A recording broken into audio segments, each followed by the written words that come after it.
So this is the spot where it happened. It's now a park, clearly. I'm not gonna kick you even. Maybe. And so the next morning when they got here, the Indians arrived, 3 chiefs and a ton of warriors.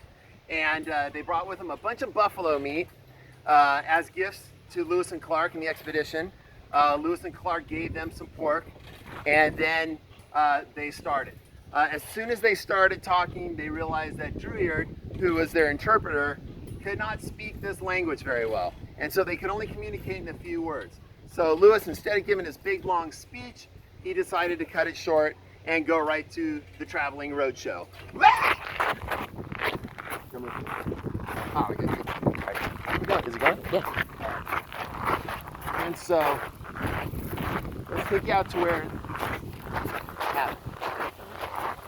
So out here, this is the Bad River.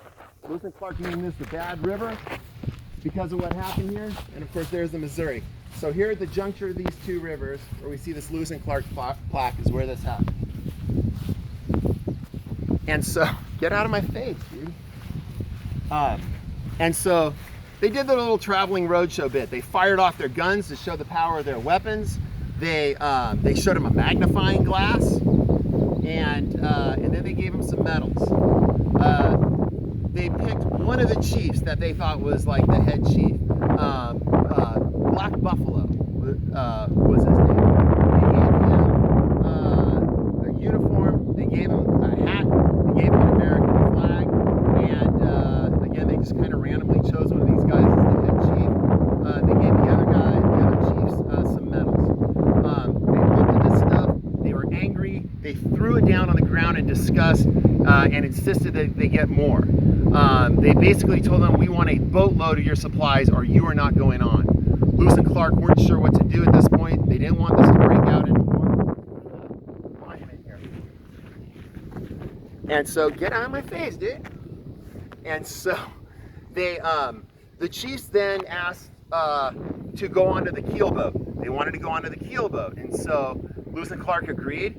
They let them on the keelboat. They gave them each a full glass of whiskey, got them a little bit tipsy, and then they asked them to leave the keelboat, and the chiefs refused to leave the keelboat. Then this is where things started to get ugly. They refused to leave the keelboat, and they had to be forced off. They drew up a canoe, and they forced the chiefs onto the canoe and onto the shore. When they got to the shore, a bunch of the warriors grabbed the bow line, and they grabbed the mast of the pirogue, and they tried to get on board and take things. Clark had had enough. Clark takes out his sword and he puts it up against one of the chiefs. And at that point, Lewis, who was on the keelboat, started to load the cannons. They loaded the blunderbusses. The troops that were on the keelboat all pulled up the lockers, got in defensive position, loaded their rifles, and we were ready for a battle. About 20 yards away, some Indians loaded their arrows. Those who had shotguns, these British shotguns, loaded those, and it was a tense situation, and looked like we could have had war. And neither side backed down, and after a while, Black Buffalo went over, called his men off. Don't do anything good here. All right, called his men off and retreated, walked away to have a conference.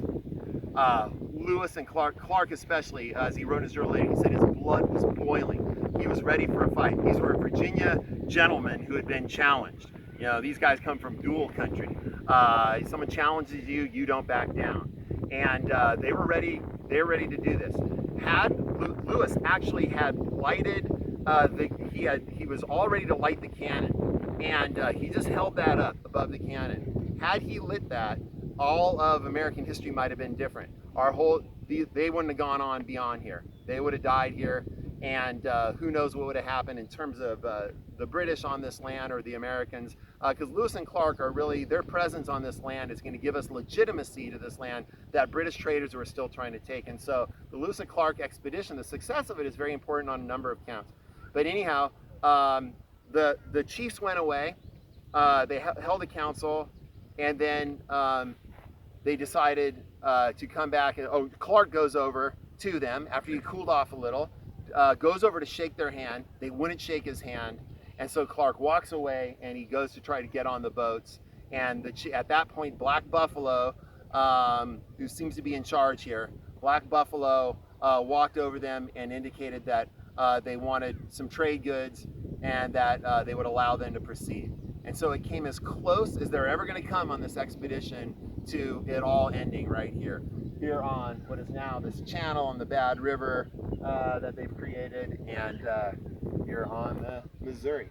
And you've got the American flag flying here. This is the first place in South Dakota where the American flag is going to fly at this spot. And yeah, that's what happened right here. Oh, you're so fancy with your camera.